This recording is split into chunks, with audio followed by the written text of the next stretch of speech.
ত্রিপুরা স্বশাসিত জেলা পরিষদের পূর্ব মুহুরীপুর ভুরাতুলি কেন্দ্রের ঋষ্যমুখ ব্লকের কাঠালিয়া বাড়ি এডিসি ভিলেজের রাস্তাঘাট দীর্ঘ বছর ধরে সংস্কারহীন অবস্থায় পড়ে আছে। পানীয় জলের সংকট সহ শিক্ষা স্বাস্থ্য নিয়ে প্রতিনিয়ত নিজেদের মধ্যে জীবন সংগ্রাম চালিয়ে যেতে হচ্ছে। এলাকার জনগণ চলাচলের একমাত্র রাস্তা কাঠালিয়া বাড়ি এডিসি ভিলেজ থেকে একদিকে ঋষ্যমুখ ব্লকের হরিপুর বাজার পর্যন্ত, অন্যদিকে সাব্রুম মহকুমার কলাছড়া পর্যন্ত এই রাস্তা ধরে এলাকার জনগণ বিভিন্ন কাজে ঋষ্যমুখ ব্লক মহকুমা সদর বিলোনিয়ায় যেতে হয়। দীর্ঘ প্রায় ৮-১০ বছর রাস্তা সংস্কার না হওয়ায় রাস্তার বেহাল অবস্থা তৈরি হয়েছে। সামান্য বৃষ্টিতে জল কাদায় একাকার হয়ে যায়। গত স্বশাসিত জেলা পরিষদ নির্বাচনের আগে পূর্ব মুহুরীপুর ভুরাতুলি কেন্দ্রের তিপ্রামথা দলের প্রার্থী দেবজিৎ ত্রিপুরা এডিসি এলাকার জনগণকে নানা স্বপ্ন দেখিয়ে নির্বাচনের বৈতরণী পার হয়েছিলেন, কিন্তু ভোটে জয়ী হয়ে এলাকার এমডিসি দেবজিৎ ত্রিপুরা আর এমুখ হচ্ছেন না বলে এলাকার জনগণের অভিযোগ।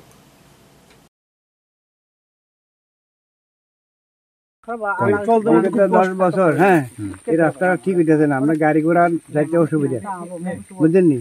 আমরা সরকারকে দাবি করি এই রাস্তা যেমন ঠিক হয়। কত বছর ধরে এই অবস্থা? 10 বছর। 10 বছর। মেরামত না, ঠিক না, এই অবস্থা।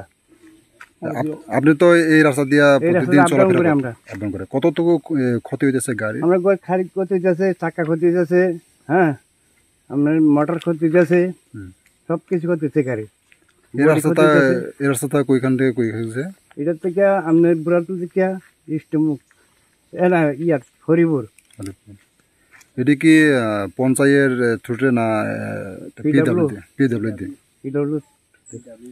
কি বলবেন এই বিষয়টা নিয়ে? এই বিষয়ে আমরা পিডব্লিউডির কাছে দাবি করি এই রাস্তা নিয়ে।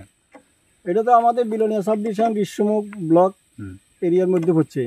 এই রাস্তাটা দীর্ঘদিন ধরে যাতায়াত বন্ধ হয়ে গেছে। মোটামুটি মানুষের যে পরিস্থিতি কষ্ট হইতেছে দেখি, কাঠালিয়া বাড়ির লোক বেশি অংশ লোকেরা ঋষ্যমুখ ব্লকের সাথে জড়িত এবং ঋষ্যমুখ হরিপুরে তারা বাজার করার লাগে। আচ্ছা, এই রাস্তা দিয়া জাতীয় জনতা সবাই যাতায়াত করে। এখানে কলাছড়া বাজার রোড, এদিক দিয়ে সবার জন্য সুযোগ সুবিধা। এই রাস্তাটা সাবরুম এরিয়া যে দূর হচ্ছে ওইদিকে তো মোটামুটি ভালো আছে। আমাদের ঋষ্যমুখ ব্লকের রাস্তাটা একদম টোটালি খারাপ। কত বছর ধরে? বিগত আজকে 10-এর কাছাকাছি।